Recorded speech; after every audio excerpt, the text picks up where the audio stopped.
கடவுளுக்குரியதை கொடுப்போம். பரிசுத்த செவ்வாய். ராயனுடையதை ராயனுக்கும் தேவனுடையதை தேவனுக்கும் செலுத்துங்கள். மார்க் 12:17. எருசலேம் நோக்கிய தனது வெற்றி பவனியை தொடர்ந்து எருசலேமை சுற்றியே தனது திருப்பணியின் இறுதி நாட்களை இயேசு செலவிடுகின்றார். நன்மை செய்கிறவராகவே சுற்றித் திரிந்தவர் மக்களின் நல்வாழ்வுக்கான மற்றும் இறையாட்சியின் நற்செய்தியை அனைவருக்கும் எருசலேமில் பறைசாற்றிக் கொண்டிருந்தார்.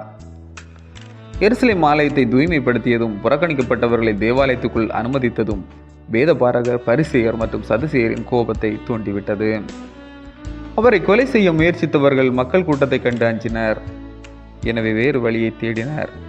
அதிகாரம், அறநெறி, ஆட்சி, அரசியல், ஆன்மீகம் சார்ந்த பல கேள்விகளை கேட்டு அவர் ராயனுக்கு எதிரானவர் என்ற தோற்றத்தை ஏற்படுத்த முயற்சித்தனர். இயேசுவிடம் வந்து ராயனுக்கு வரி கொடுக்கலாமோ கொடுக்கக்கூடாதோ என்ற கேள்வியை முன்வைத்தனர்.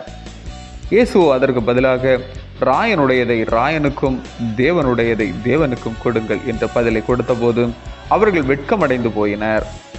அவர்கள் இயேசுவிடம் காட்டிய நாணயத்தில் ராயனுடைய உருவம் பொறிக்கப்பட்டிருந்தது. யூத மரபிலே உருவத்தை பொறித்து அதை வணங்குவது பாவம்.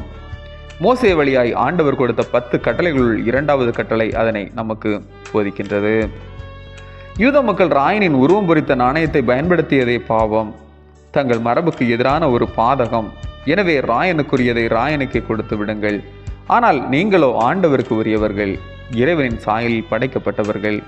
நண்பர்களே, இந்த தவ காலங்களிலே தூய வாரத்தின் சிந்தனைகளோடு நம்பிக்கை வாழ்வில் பயணம் செய்கின்ற நாம் இறைச்சாயலில் படைக்கப்பட்ட நம்மை பாவமர தூய்மையாக்கி ஆண்டவரிடம் கொடுப்போம். இறையாட்சி நமக்கு சொந்தமாகட்டும்.